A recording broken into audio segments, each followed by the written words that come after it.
సనాతన ధర్మం అంటే కేవలం ఒక మతం కాదు. అది జీవితం ఎలా జీవించాలో నేర్పే శాశ్వత సత్యం.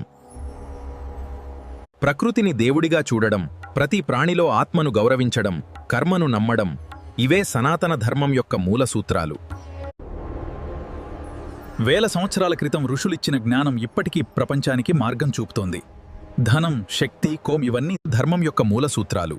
ధనం, శక్తి, కోపం ఇవన్నీ తాత్కాలికం, కానీ ధర్మం మాత్రం శాశ్వతం. రాముడు ధర్మం కోసం రాజ్యాన్ని వదిలాడు. కృష్ణుడు ధర్మం కోసం యుద్ధం చేశాడు. ఎందుకంటే ధర్మం లేకుండా సమాజం నిలవదు. సనాతన ధర్మం మనిషిని భయంతో కాదు, జ్ఞానంతో నడిపిస్తుంది.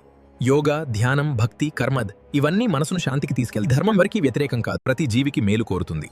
వసుధైవ కుటుంబకం అనే భావన ప్రపంచం మొత్తం ఒక కుటుంబం ఉంది. మన మూలాలను మర్చిపోతే చెబుతాం. సనాతన ధర్మం కోల్పోతే మన మూలాలను మర్చిపోతే మన అసలు శక్తిని కోల్పోతాం. సనాతన ధర్మం అంటే కేవలం పూజలు కాదు, అది మన ఆత్మను, మన సంస్కృతిని, మన నిజమైన స్వరూపాన్ని గుర్తుచేసే జీవన విధానం.